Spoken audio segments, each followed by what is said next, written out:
Welcome to SportsBeat Live, our weekly chat session about the Kansas City Royals with the people who know them best and with you. Please send us your questions and comments, and we'll get to as many of them as we can.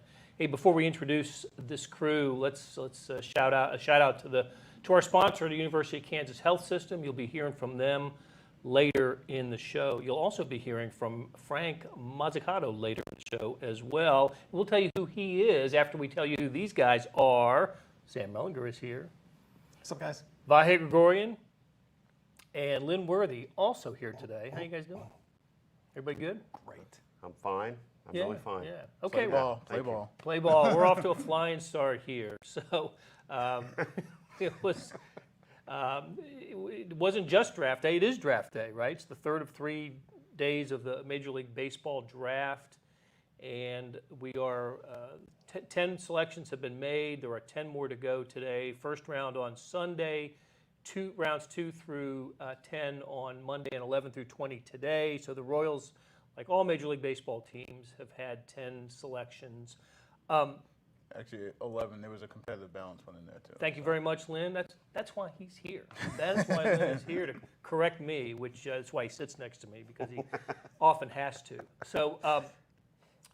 So anyway, a lot of picks on the board. It used to be 50, right? Now we're down to it was 5 last year because of the pandemic. 40 before then, 50 back in the day, but now it's 20. Is it gonna stay at 20? Do we know, or? I think it's still up in the air because I think, especially with next year, there's going to be a new collective bargaining agreement and everything. So, I mean, I just assume that everything's up in the air going into next year. But I think coming out of the pandemic and everything, you knew it was going to be reduced, not as much as last year, but it was somewhat reduced. And then I think it's a play by ear going forward. I wonder how many rounds baseball has decided that they only need 20 rounds to fill minor league teams, right? That's the thing. The number of minor league teams have been reduced, obviously, to 4.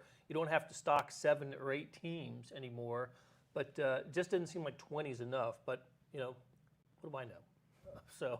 Blair, just the mention of the 50, it just makes me think of this, and I don't know this answer, but maybe you guys do. Is Gerard Dyson's certainly the last of the 50th picks? Is he the first and only of the 50th picks that had a Piazza was the famous 63rd round pick. The famous latest round pick of all time. Yeah, it was a family favor or something, right? Wasn't it? Right. Sort of family friend or something? Exactly. A family friend who turned out to be one of the best hitting catchers of all time. I'd forgotten that if I ever knew it. That's wild. But Dyson certainly, with his draft position, provided more than could be expected from that.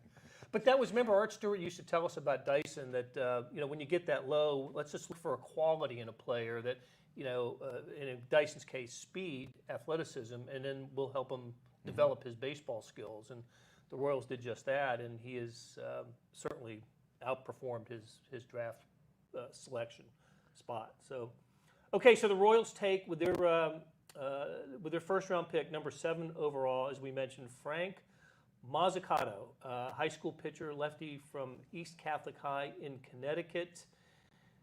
Interesting pick, interesting selection.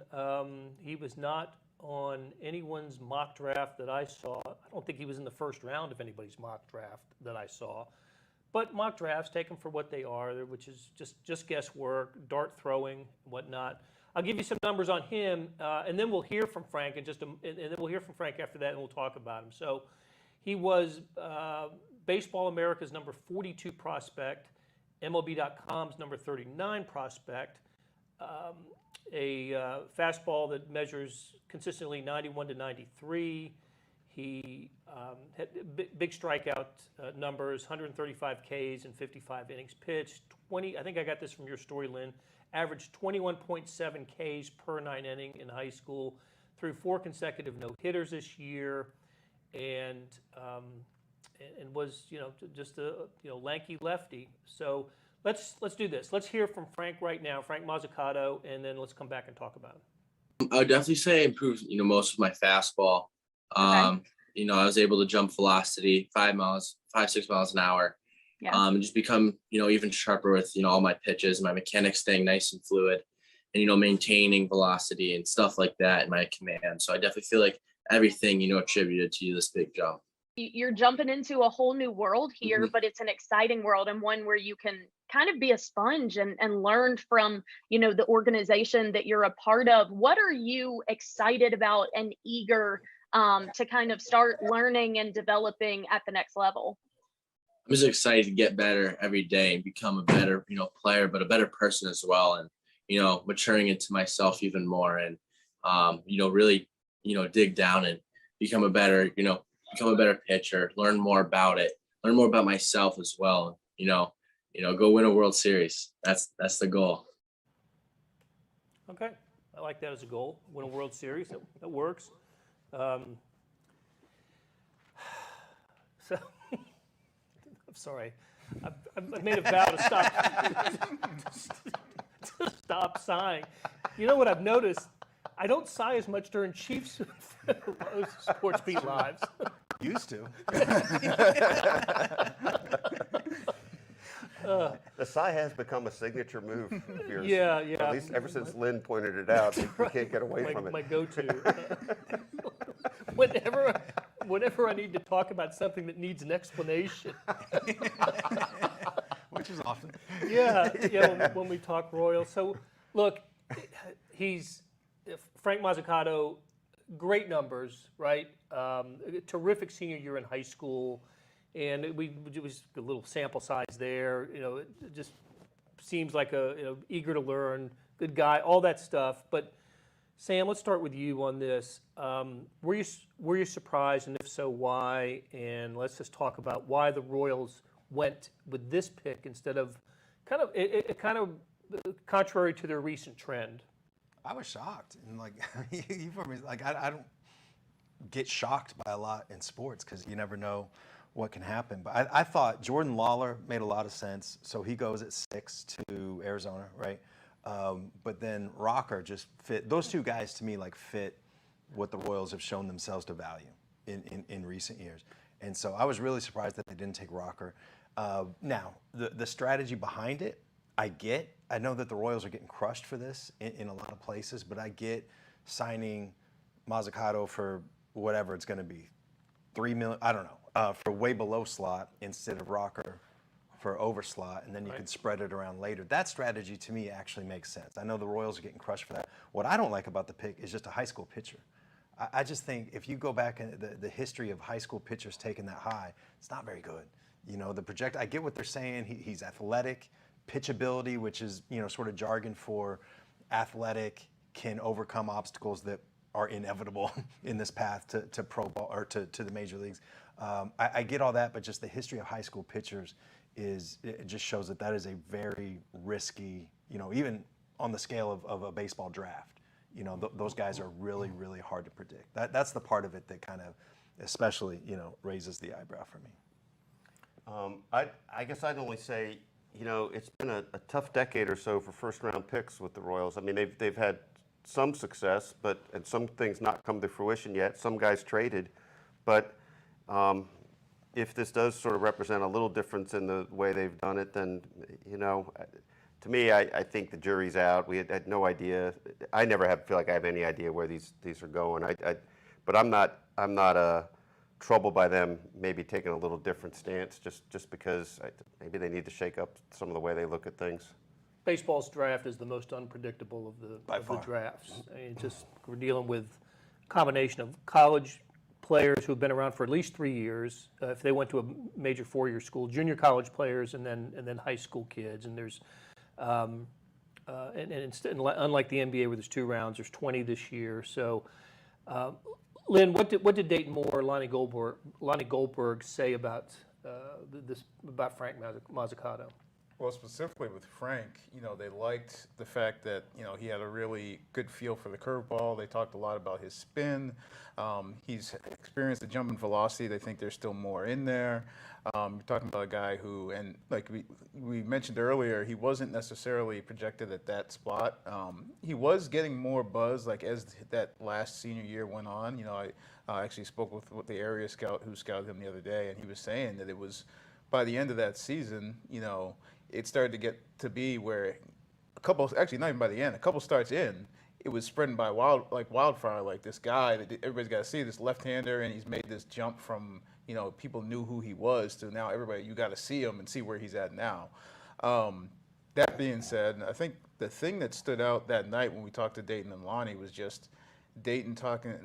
It really seemed to, at least it surprised me how Dayton was talking about just the longer approach and being more patient. Because when I asked about, you know, a couple years ago, even last year, the college pitchers and, you know, whether it's Asa Lacy or Singer and Bubich and all those guys, and this obviously being different. And Dayton talked about, well, if we're going to have sustained success, we've got to be able to shoot for guys who have bigger upside and can be potential 1s and 2s, and you know, and then also adding in there that, yeah, we know it might take longer, and you know, we're willing to pay the price for, you know, down the line. And so that was the thing that stood out to me, is to hear him say that after we'd seen what they'd done in recent years with the college guys. Right. I mean, the whole idea of taking the college guys in 2018 and then 2019 was to be competitive as soon as possible. And this marks a little bit of a different philosophical approach, doesn't it, Sam? Absolutely. I mean, I think that, I don't know this. I'm reading between the lines on this a lot, but I think there's some John Sherman in here. I think that there's a difference. And look, this isn't a radical departure from what the Royals have been. They did it in, was it 2013? The Dozier-Manaea draft. Right. They paid Dozier, they drafted Dozier 8th and paid him 15th slot. They drafted Manaea 30-something and paid him 5th slot. Yep. You know, I mean, this is a strategy that other teams have utilized a lot as well. But I'm just listening to what Lonnie's saying and what Dayton's saying, and it just seems like there's a John Sherman influence here about that whole be competitive every year thing. I know everybody says that, the Royals have said that in the past, but their actions have not backed that up. Now I think their actions are backing that up. I see a different sort of philosophical 30,000-foot, you know, sort of philosophy here. And really, it is interesting to think about how it fits into kind of the broader matrix, right? I mean, that's the whole point. Like, does it reflect something that's, you know, we allocate this up front, that there. And also, what I do wonder is what it means about what they think has happened with this series of college pitchers. I mean, I don't think you can feel like the eagle has landed there. On the other hand, they must feel some sense of maybe less immediacy about, you know, this sort of pick. So I guess I'm a little confused about what the broader message is. What's the hesitation for drafting a high school pitcher early? What's the advantage and the disadvantage of the high school, the 18-year-old high school senior versus the 21 or 22-year-old college, you know, junior?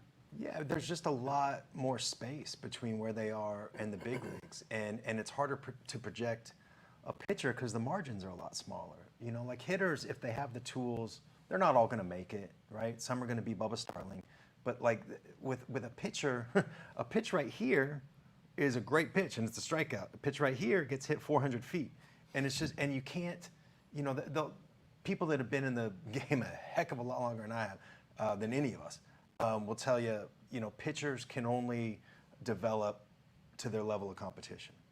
And, you know, so if, you know, a pitch, again, it's kind of the same thing, but a pitch that gets an out in A ball is going to get hit pretty hard in Double A. That is magnified to Triple A. That's magnified to the big leagues. It's just, plus injuries, you know, all these other things. It's just, there's just a lot of different factors that are going on there. One thing I think about is over the last 10 years or so,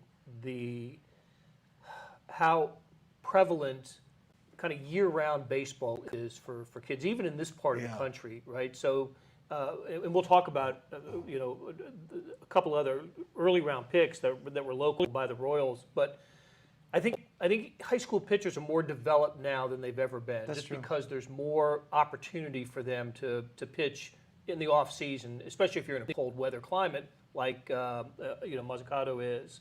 But the other thing is, you know, he didn't, in particular for Masakado, didn't pitch the previous year because of COVID, right? Pandemic. So maybe his arm is, you know, it doesn't have 3 years of college, you know, abuse. You know, and some of these colleges really abuse arms, right? sure. Pitching guys 150 pitches a game or something. So I look at that as maybe a potential positive. Yeah. Lynn, where would he start, assuming he signs Do you see him starting at the I would- Quad Cities or?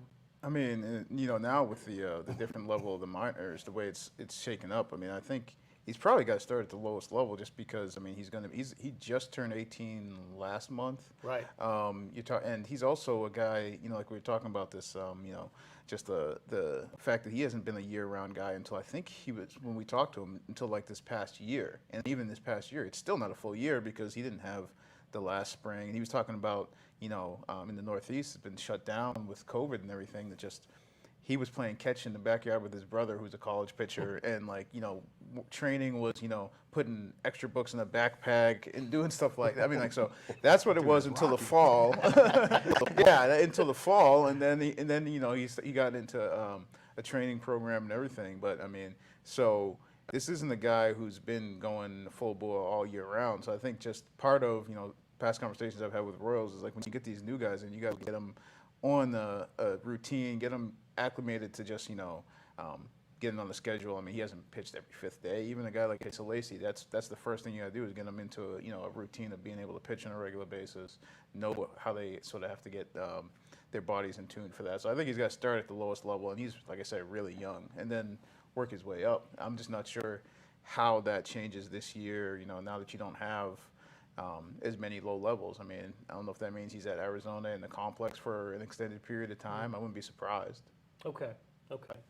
One of my favorite websites is, in addition to Baseball Reference, which we all use, right, is the Baseball Cube. You guys ever go to Baseball Cube? I really like it because you can break down the draft, filter it, and break it down. So to Sam's point earlier about high school pitchers, the Royals, when they took a pitcher with their first pick, not necessarily in the first round, but the first selection was a pitcher because there were a couple times they didn't pick until the second round. Whether they made it to the majors or not, Asa Lacy doesn't count because it just hadn't been enough time. Brady Singer made it to the majors, and of course he was a college pitcher. High school pitchers like Ash Russell, not in the majors. Then a bunch of college drafted pitchers made it, right? Brandon Finnegan, Kyle Zimmer, took him a while, of course, Aaron Crow, Luke Hochevar.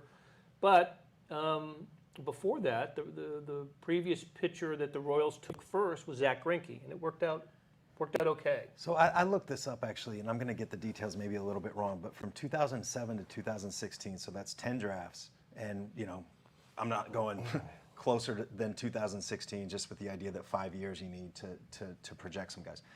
But in those 10 drafts, there were 19 high school pitchers selected in the top 10. And one of them was Madison Bumgarner. Another one was Zach Wheeler. The other 17 had fewer than 10 WAR. 13 of the 19 had fewer than 1, including 6 or 7 who never made the big leagues or haven't yet. And in college pitchers, and everybody's unpredictable, right? Like everybody can bust. But college pitchers, there's Garrett Cole in there, there's Trevor Bauer in there. There's a lot of frontline studs, and those guys, and it makes sense, right? They've had 3 years to project. Steven Strasburg. I mean, there's just a lot more. There's a lot more of those college guys that make it to the big leagues, and that stood out to me. 19 in the top 10 in that 10-year span. Only one of them. Zach Wheeler's a really good pitcher. But Madison Bumgarner is the guy that fulfilled that potential of the team that drafted him. And look, you can go back further. Clayton Kershaw, you mentioned Greinke, Justin Verlander was a high school kid. There's other guys, but the high school pitchers are just really risky. And now all that stuff that you just said though, like the kid just turned 18, super young, fresh arm, athletic. I mean, it makes sense. You know what I mean? You can see ability why, to mold them, right? Yeah. The Royals can mold them. And I think that people are getting really locked in on the 42 for Baseball America, 39 in pipeline. And that generally is an industry consensus. But I will say with a guy like Masakado and a time like this with COVID, those things can be a little outdated. If Masakado's coming on fast, maybe it takes pipeline, Baseball America a little bit to catch up. Also without baseball last year, Right. Like who's to say? If there was baseball last year, maybe he's 12 or whatever, Right. Okay, let's take a break, and when we come back, we're going to talk about the local high school players that the Royals selected early, and then also why Kansas City Twitter lost its mind during the Home Run Derby last night. The Kansas City Royals lineup. is backed up by the region's strongest team in healthcare, the University of Kansas Health System. We both suit up with one goal in mind: to win. The University of Kansas Health System, official healthcare provider of the Royals. Okay, so Frank Masakado, not the only player drafted by the Royals, believe it or not. Not the only high school pitcher drafted by the Royals early. I know I'm going to botch the name. I apologize to the family, who, based on the location of the high school, lived near me somewhere. Ben Kadruna, I hope I'm pronouncing that right, Ben, and to the family, was taken number 43 overall, Blue Valley Southwest. Prospect, according to MLB.com, number 46 overall. Terrific stats this past year, 9-1 with an 0.99 ERA. Was an LSU commit, and the Royals took him number 43. Let's also bring in Carter Jensen, catcher from Park Hill, 78th overall. So I think that's those were the second and fourth picks by the Royals, right? Yep. Because there's the Alabama kid in between. Right, in between. So it may not be common knowledge, but the Royals have their own kind of developmental program in town for youth baseball, don't they? Yeah, it's the Royal Scout team is one of those programs. It's like a grassroots, baseball development. They do tournaments. You'll see them sometimes. I don't think they're always based out of the Urban Youth Academy, but I think they've played out of there sometimes. And so a lot of the local coaches, a lot of the local players have some interaction with the Royals at an early stage and with their scouting department. And both of those players are guys who played on their scout teams in the past, and the Royals scouting department has known them for years, known their families, known, just seen them sort of grow up in the game. I think it's cool to draft kids like this. I know that the Braves did this a lot. When Dayton Moore was in Atlanta, that was, Chipper Jones was most famously, right, the Atlanta area kid who the Braves drafted. But that was sort of a Braves philosophy and of course, the amount of talent there is different than here. But I will say that amateur baseball in this area it's terrific. It just is. I mean, teams around here win high school state championships all the time now, and they're sending to the draft and the major league teams. I want to say that the last, and please, I know I'm probably wrong on this, but remember Jason Adam, the pitcher from Blue Valley North? Yeah. That may have been the last local product that the Royals drafted as high. I think he was a fourth or fifth round kid, and made his major league debut with the Royals before he ended up being traded. So good on the Royals for drafting local, and be really, when those kids speak to the media, and particularly where the time and when they've played high school ball, they grew up watching 2014 and 2015 Royals teams. So they've gotten the good times of the Royals. So good for them. And I'm thinking of when they drafted Aaron Crow, local kid, Topeka. Like, what are your Royals memories? And it was like late 90s, early 2000s. And it was just like, right. Crickets. It was a lot better now. Not the case for these two local kids. So congratulations to them. All right, let's. So the All-Star festivities culminate tonight with the All-Star game. Salvador Perez, the starting catcher, is going to catch Shohei Ohtani, right? And Salvi batting seventh in the order. That's about right. I think that's about right for him. I was looking at the order. That seems like a good place for him. And Whit Merrifield on the All-Star team for the second time was a injury replacement. I can't remember who he replaced. Jose Altuve. Altuve, right, for the Astros. So Royals, last place in the AL Central, two representatives on the All-Star team. Good deal. In between, let's quickly talk about the Futures game. Bobby Witt Jr., Nick Prado participated, and if Bobby Witt Jr. led off the game with a ball that was exit velo 113 miles an hour, if it was a foot either way, it would have knocked down the wall instead of the outfielder. So that was kind of encouraging to see his two at bat, because both balls pretty hard hit. It was just fun listening to him mic'd up for that second at bat, and he's talking to the play-by-play announcers as he's in the batter's box, and then as he he smokes another ball that gets caught, and he's just, come on, get over his head. And he's rounding back towards the dugout talking about, I gotta get in the weight room. That ball's gotta get out. So it's just and he's obviously Royals fans have been tracking everything that he does for couple years now, but it was just see him having fun in that that setting was kind of cool. I bet we see him sometime at Kauffman Stadium sometime in second half of the season after a Omaha trip. I wouldn't be surprised if that Omaha thing happens very soon. Right. What time is it? Exactly. And I think they've wanted. I mean, that's been part of the plan to get him up at some point. I will say this though, somewhat famously in Kansas City, at least, they thought about putting him on the big league roster for a little bit during spring training. The way his season has gone pretty much validates that AA was probably the right spot, because he really struggled the first, what was it, Lynn, 3 weeks? Yeah, 4 weeks, I mean, whatever. I think I've said this before, but I'll say it one more time. I mean, it's almost as though 40 games in minor leagues, he wasn't enough. 37. Wasn't enough to put a guy right in the big leagues. Who would have ever thought of that? And I mean, and who would have said that and not got shouted down? But that also, I mean, Bobby Witt Jr. sucks up all the energy, and deservedly so. But Nick Prado is a hell of a development for the Royals. I mean, there was a time a couple years ago, people, not Lonnie or Scott Sharp or but there were people that were kind of writing him off. That this is just high school bat that they took, 15th, something like that. It was pretty high, yeah. Sort of middle of the first round, not going to make it. And he's really come on. Yeah, if you're projecting Royals starting lineups for 2023, 2024, he's a strong consideration for that. Yeah, the Santana 2-year deal lines up pretty nice. Pretty nice, that's right. Yeah. Exactly. So, not every year I'm interested in the home run derby. For obvious reasons, because it's been going on since the 80s, I think. It has to be, because Bo Jackson was in it in 1989, and last night was only the fourth time a Royals player has participated in it.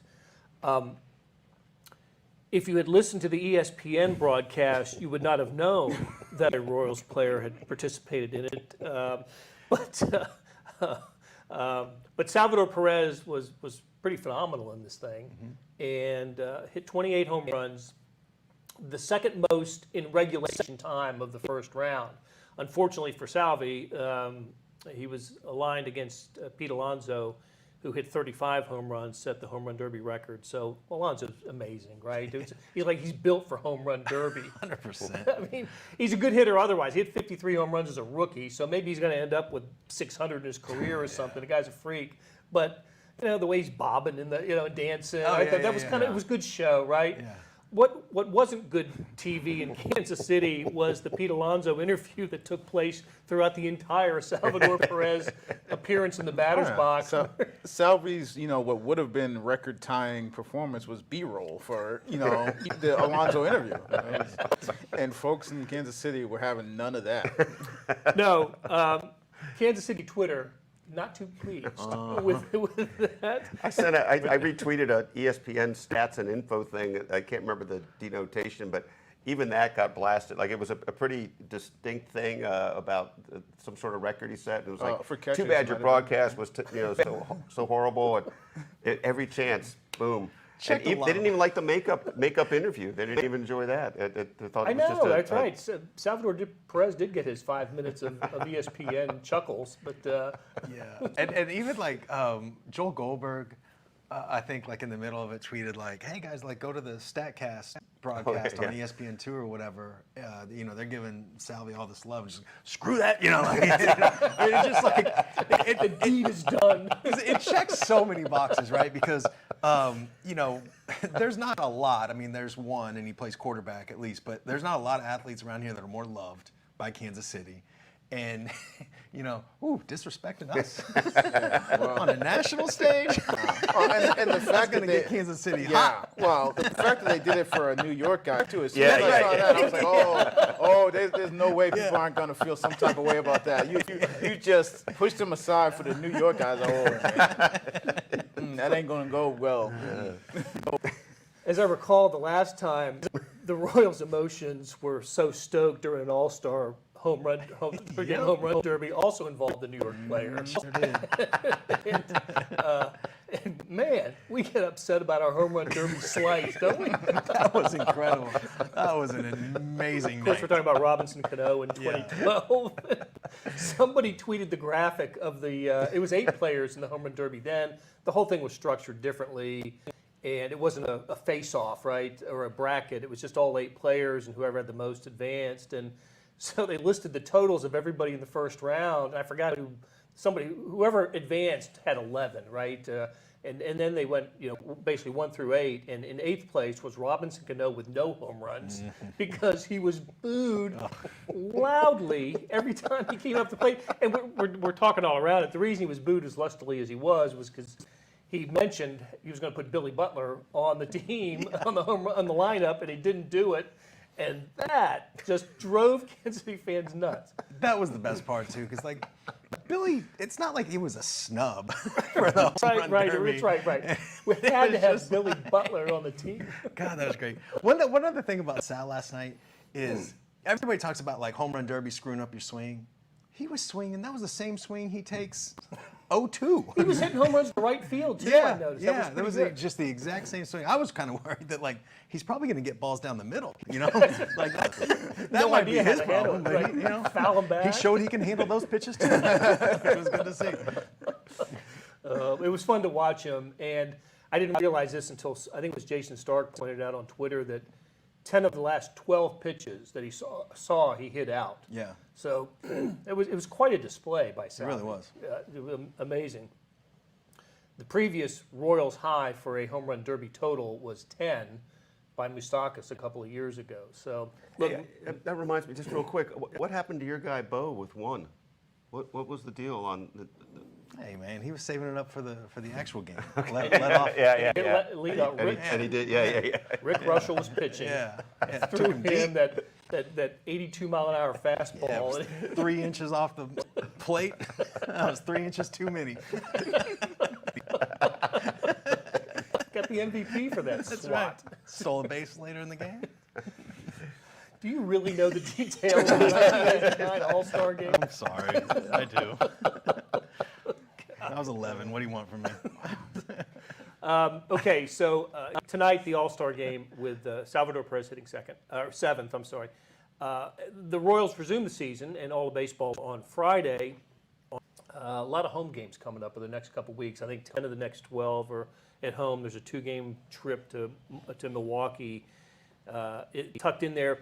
What do the Royals do with the rotation here, though? This is the time to reset the rotation. It's pretty much the same cast of characters, but maybe different order. Probably. They hadn't, I was going to say they hadn't determined. If they had determined, they hadn't let us in on it as of the end of the first half. And they didn't play that game on Sunday. They got rained out. So basically everybody's in play, but they just haven't said for sure what they're going to do with that. It'll be interesting when you get to that second half, if we start seeing some of those guys come back, some of the young guys, because you still, I think we talked about whether it was last week or the week before, that you still have to find out about them. And it's not to say that you're going to, determine who's in the rotation next year based off of the end of the season, but you still have to see some of those guys, and they have to get over some of the stuff that they went through earlier in the year, because if they're going to be in the rotation next year, the last experience can't be, going 2 innings over 2 starts like that, I think you're going to have to see some of that, and they're going to have to, make some of those strides in the big leagues late in the season. And I mean, this is just me thinking out loud, but I would think I'd like to see some of that before we get to September, when your rosters expand and there's a lot of 4A and 3A type things going on. So it'd be interesting to see how they handle it. I like that. I think that's a really great way to look at it. I hope it's something, some advice they follow. I don't think they're taking my advice, but hey, I'm glad somebody liked it. The whole thing, this deserves a sigh right now, just a deep sigh. But there's been so many years, and I didn't think this would be another one, but there's been so many years that it's just, by this time of year, it's going to be a losing season, but the goal becomes to not make it a lost season. here we are. Yeah. And it's not. I mean, that's probably the most important part. Witt will be up at some point, I assume. But there's just a lot of things that they need to see. I'd like to see Olivares get some regular Absolutely. time. Just to see, is he a 4A guy like a lot of scouts think, or can Or is he he be next year's left fielder? or a fourth Or a- outfielder? Yeah, fourth whatever. There's a lot of stuff like that they need to get taken care of. Okay, well, we'll spend more time next week talking about the second half of the season, and it occurred to me when Sam was remembering his 11-year-old watching of the All-Star Game, that I remember my 11-year-old watching of the All-Star Game. It was in Detroit. Roberto Clemente hit a solo home run, his only All-Star Game home run late in the game to make it a 6-4 loss by the National League. And you're making fun of me for remembering Bo stole a base? So we'll get to Vahe and Lynn's 11-year-old All-Star Game watching experience next week. But thanks to the University of Kansas Health System, thanks to you all, thanks to Bob and Bill and others who wrote in, thanks to Beth Welsh, our producer, and especially to these guys, Sam, Vahe, and Lynn. We'll talk to you again next Tuesday.